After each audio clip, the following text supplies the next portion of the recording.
Greetings, boils and ghouls. Welcome back to Midnight Movie Massacre. So, it's been a couple of days since our last installment in the Swoop journals here. This was supposed to be a single day affair, but our old friend Old English made sure that that was not the case. Got pretty fucked up, ate a bunch of spicy noodles, regretted the shit out of it. And then I was busy with other things. But here we are once again, continuing with Jessica's Facebook Marketplace swoops, rocking some PBR like the old days so that we don't get too fucked up for our own good here, and we're going to try to get through this as quick as possible. This segment is going to be a little bit longer than our previous ones because we're going to do our last two stacks of horror films, and we're going to, wrap it up in our fourth episode with our anime and our odds and ends. So that being said, apologies for the delay. I think this is still going to be a good time, and I've got some pretty good news for you guys at the end of this, so stay tuned for that. So first up here we got Dark Water. This is one that I actually was fully unaware was a remake, and had I done this on the day that I was supposed to be doing these, I wouldn't have known, but I ended up stumbling upon the Japanese version, the original, on Shudder, I believe it was, with my lady, and I was like, holy shit! I looked it up, turns out it's a remake. Don't know if it's any good, but it's got Jennifer Connelly in there, and much like Olivia Hussey, I don't even fucking care what the movie is, what genre. If she's in it, I'll buy it. Absolutely unashamed of my lifelong crush on both those women. And then this one I actually did watch the other night. It's called The Hollow One. It's pretty good. I would say that the ending is pretty weak, and that overall hurts the movie as a whole, but it's still worth watching. If you like sort of Lovecraftian style cosmic horror and alien possession type things, you'll probably enjoy it, but for my taste the ending was kind of shit. There will be a review on it eventually, so stay tuned for that. Might even be up by the time this shit's all published and shared in the groups. And then we got Shudder. Can't really say much about this one. I just grabbed it because it's got old fucking Pacey from Dawson's Creek in it, and Charlie Conway. Big fan of that guy too, so pretty much if he's in something, I'm gonna grab it. Recently watched Cursed, which is gonna be getting a review as well. He's okay in it, I just like him for some reason. Maybe it's nostalgia because I grew up seeing him and stuff all the time. I don't know. I feel like I've talked about it in one of these before. And then we got another vampire flick. This one's called Perfect Creature. Sounds pretty cool, like they're trying to do some new spin on the vampire genre, which isn't that kind of every other vampire movie's trying to do that anymore. It's fun. Some of them are pretty fucking good. Recently got around to actually watching Stakeland, so that's another review you guys can look forward to, and I'm sure there will be one on this as well. You guys know full well that I'm trying to get more vampire movies in the collection, so if you ever have ones to recommend, if I don't have it, I'll grab it and check it out. And then we got a werewolf flick here, Skinwalkers. This is one that I've always seen around, and I maybe started it drunk once or something, but I definitely have not actually watched the movie. It looks kind of, slightly cheap, but that could be a product of the time that it came out. I feel like I've heard people, give it some praise and shit, but I could be thinking of something else. And then we got a copy of Botched with Steven Dorff. Always liked that dude, ever since The Gate. Just a fun kid, fun guy. He tends to do pretty good in the movies he's in. I think it's horror comedy about plastic surgeons or something like that. I don't know. I briefly read the back. It looks like it might be fun. It's also got the nerdy dude from Arrested Development up in there. And you guys know I like a good shit show, and with Uwe Boll's name on anything, you know that you're guaranteed to be enjoying one. I got a copy of Alone in the Dark here. I'm going to try to get the rest of his movies at some point. I just find the guy fascinating, and his movies, they just have a quality to them I can't quite describe. There's other people more qualified that have done a pretty good job of it on here, though, so look into that. And then, you got to have your cheesy monster movies. This is Dragon Wars D-War. I don't know if it's a sequel or if it's meant to seem like a sequel because of that very small subtitle. I don't know, I haven't looked into it. I feel like I saw my buddy Tim Cormier post about it before, maybe. He likes a lot of these, sort of straight to DVD, straight to video type creature features just like I do. And I feel like I saw someone post about it and tell me that I should check it out at one point, so glad to have it. Then we got a copy of Hydra. I don't know anything about this. Looks neat though, I suppose. And at the very least, it's just another shitty creature feature. You can never have enough of those. And then I think we've touched on it in Swoop segments in the past. I feel like in one of the more recent ones I ended up adding some documentaries to the collection. Maybe not recent, it might have been like last summer.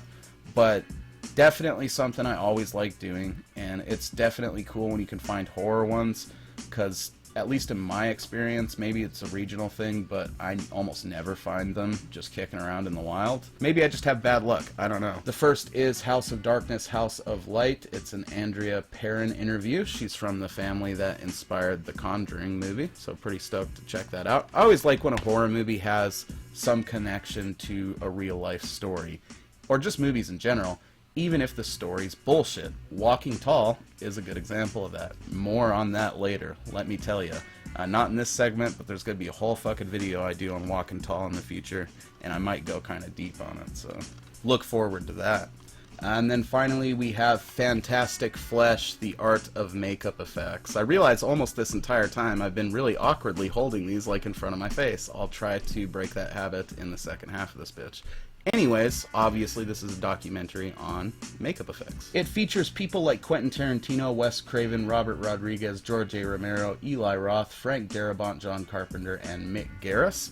None of which are like, you know, specialized dudes in the area of makeup effects. They're all like directors and shit. So I'm assuming it's gonna be them just talking about rad effects that they've liked in movies, and I think that's still gonna be a good time. I think it's a little weird that they're not, you know, prominently featuring actual like makeup artists as well, but you know, there's other documentaries that focus on that shit. It's cool to get the director's perspective on it, I would imagine, and I'm looking forward to checking it out. And that's all for this stack, guys. You're gonna check out the fucking trailer for, screw it, we'll do the Hollow one. You know, I'm gonna be doing a review, might as well hype you guys up for it.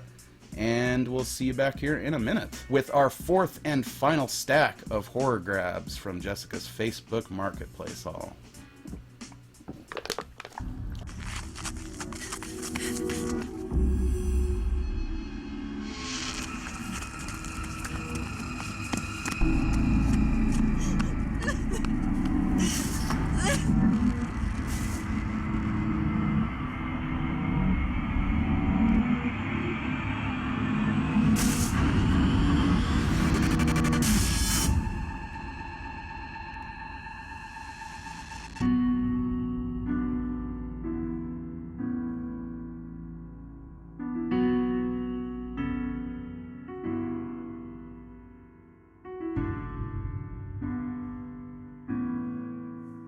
The King. You got it? Jonesboro PD, let it go. We've uncovered an astonishing collection of metal artifacts dating between 20,000 to 300,000 BC. Don't tell Mom. She's not gonna like that. No, we don't know everything about your mom, Rachel, and I think I have a right to know, okay? Just want to know who you were. I think my mom changed her name. I think her whole family was murdered. What?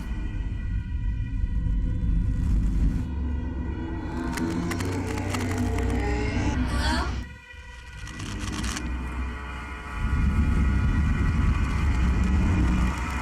John, it's Matt.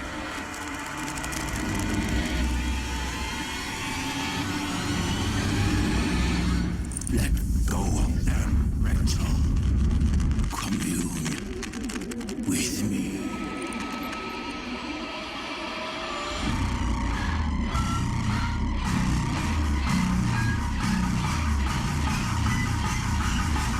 We are one now.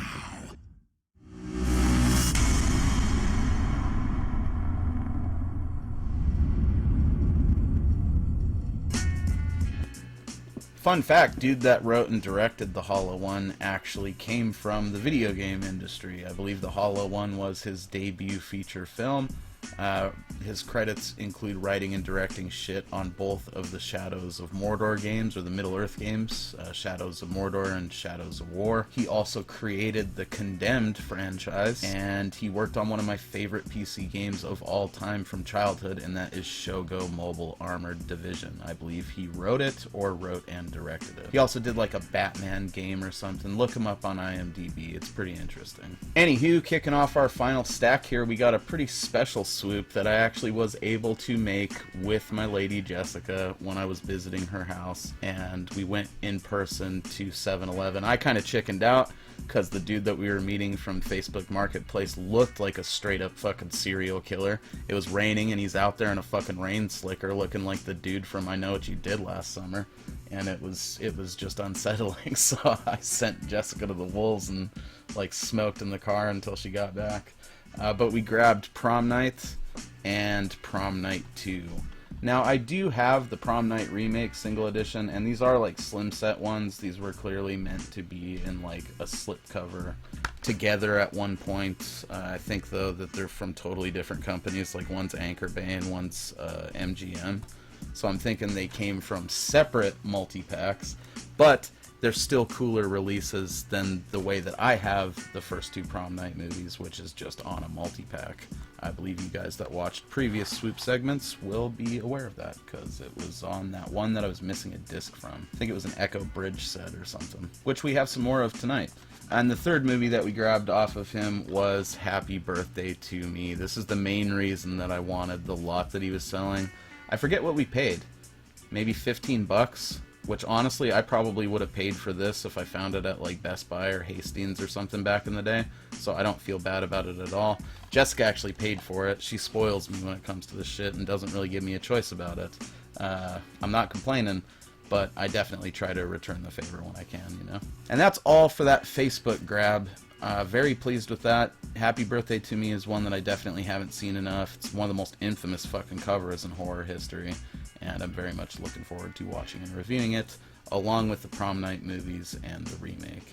Prom Night I'm kind of hit or miss with, always have been, you know? I really like them, but there's just other better, like, high school and college-based slasher movies. And this would actually be one of them. It's also a pretty good example of, like, you know, old school horror comedies that were actually fucking funny. And that's Return to Horror High, baby. Despite the title, this is not a sequel. It's just a general spoof on slasher movies in general, while at the same time being a pretty decent slasher movie of its own, with a pretty decent fucking twist. It's notable for having an early appearance by George motherfucking Clooney up in there. Batman himself, haha. And, you know, I thoroughly enjoy the movie. I actually watched it back when I reviewed, like, The Mutilator and stuff, and it was meant to be reviewed, but I was still slacking on, like, reviewing everything I watched, and I'm trying to get better about that. Anyways, check out Return to Horror High if you can. I believe it's available on Tubi, as are Prom Night 1 and 2, and I'm pretty fucking sure also Happy Birthday to Me. And then moving out of, like, classic slashers and shit, well, I guess this one could be considered quite the classic, and that is Scream. It was actually the first discussion I ever did with the Inside Movies Galore boys, so shouts out to you guys. And you know what? It's one that I've had on, like, various editions for a while. It was the Collector's Series edition, so I figured, like, whatever. I'm sure I'll end up with more of those eventually, and I can have, like, a little subsection of the shelf that's just those releases, so. Impulse grab for sure. I probably could have left that one for Jess. Might leave it at her house when I go there to visit here soon. And then this is purely a conditional upgrade right here, because my copy of Jason X is in, like, rough shape. I bought it used, I don't even remember where, a long time ago, and it was rough when I got it. So I just never cared to really upgrade it, but if it's free, you know. I have a love-hate thing with Jason X. I liked it a lot when it first came out, and then I grew to kind of hate it for a lot of years. And then I've came back around now to, you know, sort of appreciating it for what it is. My buddy Jay from Kill the Cast podcast said it best when he said Jason X is one of those movies that knows exactly what it wants to be, doesn't fuck around and be in it, and absolutely kicks ass at doing so. It's not exactly how he said it. I'm paraphrasing for sure, but that was the gist. And it's true. And then we got one here that still divides horror fans to this day, and that's the Blair Witch Project. This is one that I've had several times on like VHS, and I tend to hook people up with it if they don't have a copy, because it's just super easy to find on DVD and VHS. I feel like I find it more on VHS though. An important movie, you know, in terms of horror films and like the history of them. It's one of those things for me where I like thought it was cool the first time I saw it back when it was brand new. Second time I was like, this is just kind of motion sickness personified here. And then in subsequent viewings of it, I've liked it less and less. But it has been a while, and I'm a little less cynical than I was back when I, you know, watched it the last time. So maybe I can watch it again and appreciate some of the nostalgia and all that. I've heard some of the sequels are actually better than the first one or whatever. I don't know. Maybe I'll have to check those out eventually. So after our next two grabs, we are officially out of the single movies and into the multi-pack madness, baby, because you know I can't leave those behind. First up, though, we got Scary Movie. You know, this is one that I have on VHS. I think that I've only ever had the second one on DVD for a while. I don't know, maybe I also have this one, but this is a pretty crispy copy. Grabbed it along with a copy of Scary Movie 4. I'm not a huge fucking fan of these, to be honest. The first one and the second one are probably the only ones I really enjoyed, and the only one I really have a lot of nostalgia for is like this first one. But my kid really likes them a lot. She discovered them on Netflix and became a pretty huge fan of them because I've raised her pretty thoroughly on horror films. And so naturally, being a little kid, you know, all of 10 going on 11 years old here, she is like right in that mindset where a lot of the stuff I don't find funny in the later films is actually funny to her. So that says something about the franchise, I guess. No hate to you guys that love them, but it was just never for me. I don't know. I prefer unintentionally funny horror films, or horror films that don't try that hard to be funny. I'm a more traditional horror comedy fan. Give me fucking Fright Night or Tucker and Dale vs. Evil or anything that's like not totally taking the piss, and I'm probably going to enjoy it more. And we're officially into the multi-packs. We got 12 creature features here from Mill Creek. Pretty dope set. Of course, you got our boy Gam Gam right up there prominent on the cover. The movies that it features are The Creeping Terror, Horror of the Zombies, The Wasp Woman, Kong Island, Gamera the Invincible, The Horrors of Spider Island, Land of the Minotaur, The Crater Lake Monster, Horror High, Attack of the Monsters, which is another Gamera movie, Snow Beast, and Bride of the Gorilla. Obviously, the Gamera movies are a good selling point. You know, The Horrors of Spider Island absolutely rules. That's one of my fucking absolute favorite, like, Z-grade horror movies ever made. The Crater Lake Monster is pretty damn good too if you just want like a pure cornball hick fucking grade creature feature with a hilarious ending, you know? And that's about it as far as like what I'm super familiar with on here. I think I've seen a couple of the other movies on other multi-packs back in the day, like watched them or whatever, but I'm not certain on what any of them are about. You can never go wrong with these Mill Creek sets though. No matter what you pay for them, if it's 99 cents, if it's $5, you're getting your money's worth. I mean, that's 12 fucking like cheeseball old school creature features in one set, and even if you already have a couple of the other movies on other Mill Creek sets, chances are there's ones on here you don't have that'll make it worth it. I never turn down a multi-pack, baby. Keep them coming. You certainly brought the ruckus this time. We got, I think this is an Echo Ridge set. Oh no, this is Phase 4 films here. 8 horror films. It's obviously got 8 movies on it, none of which I've seen. It's got Butcher Boys, House of Good and Evil, Cargo, Absentia, Scary or Die, Dark Tourist, Dark Room, and Crave. They're all, you know, pretty modern movies, it seems like. No classics on there or anything. I think it's a bunch of straight-to-video garbage, but there's bound to be at least one gem on it. And then these last two are for sure Echo Ridge sets, or Echo Bridge, excuse me. They're big boxes of horror sets. Both of them have 2 volumes. The first one here has the majority of the bangers on it. It's got Night of the Living Dead, The Little Shop of Horrors, Piranha, not the one you're thinking of. It's one from even earlier in the 70s that's not at all the same thing as the one that we all think of. They're totally tricking you there. And they do the same thing with Maniac just below it. It's not the Maniac with, you know, Bill Lustig or whatever. And then the second volume has Carnival of Souls, Last Man on Earth, White Zombie, The Bat, and Chamber of Horrors. There's only like 1 or 2 of these that I don't have, mainly those fucking off-brand Piranha and Maniac movies. And then also on this one, Chamber of Horrors is one that I did not have as well. So stoked on that one. This one's a little bit more modern shit. It's kind of like that straight to video stuff on the other one. We got Bay Coven, we got The Eves, we got Monsters, The Woods, we got Hurt, Dogman, Pelt, The Cry, Midnight Chill, and one that the fucking little thumbnail for is so small that I can't read it. And that does it for our straight horror and like sci-fi haul for this Swooptacular. Everything after this in the following episode is going to be odds and ends and anime. Overall, I can't thank Jess enough, and I think I've thanked her quite a few times in this special, and it's definitely doesn't even come close to the amount of times I'm gonna have to thank her in the future. I'll thank you in person here, bitch. You know what I mean. Just a well-rounded haul overall. You know, there's some classic like shit in there, some multi-packs, some cheapo fucking creature features. She seriously helped me flesh out not only the modern end of my collection, but specifically the remakes and stuff like that. It just overall worked out the best possible way that it could. And it was a super cool surprise to fucking come there too. For those of you guys that haven't seen the first episode yet, I had her like grab some of these lots, because she's real good about like asking me if I need shit off of the marketplace, and she would just get me these lots periodically over the last like, you know, 3-4 months or so. And she was building up this fucking stack of movies, and I was coming out of the month basically with just like a handful of shit, and thinking that the Rona was going to totally ruin my fucking movie hunting, which it turns out it hasn't. More on that in a minute. But she, you know, had this big box of movies waiting for me. So there's your quick and dirty recap right there.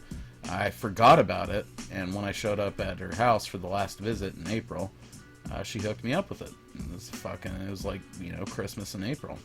Or my birthday, if you will, which is why our featured trailer and our final trailer for the horror section of this segment is going to be Happy Birthday to Me, because this was a gigantic gift. So happy motherfucking birthday to me. Hopefully you guys have enjoyed this so far. I do have some good news for you, and that is, you know, our next Swooptacular is not going to be the bust that I thought it was. I thought that this was like my last bit of good karma, and that the Rona was going to just totally eclipse everything and make it to where I couldn't really be hunting movies other than like buying Criterion sets and Arrow sets online, which I've done plenty of in the month of April. And I also managed to snag some stuff in the wild that I think you guys will quite enjoy. So stay tuned for that. In terms of the channel schedule, it's just going to continue forward as it has been. I did take a week off from the Kaiju quarantine to try to get this shit done, and didn't necessarily succeed in that. There are going to be some Kaiju quarantine episodes tomorrow on Sunday. As far as the channel schedule goes, it's just going to keep trucking along as usual. We got more Kaiju quarantine stuff coming. We got more samurai movie reviews coming. I know I started that Lone Wolf and Cub fucking session and didn't really continue it, but now I got those on hand. A lot of other samurai movies, so we're going to be trucking along with that real good too. And we're going to keep those horror reviews coming to you guys. The only thing that's really going to change is I am saving my Let Me In review for the remake Rampage. So I know I promised that was going to be the next one, and I think the Your Next review, that obviously has changed in light of me, you know, realizing it was indeed a remake.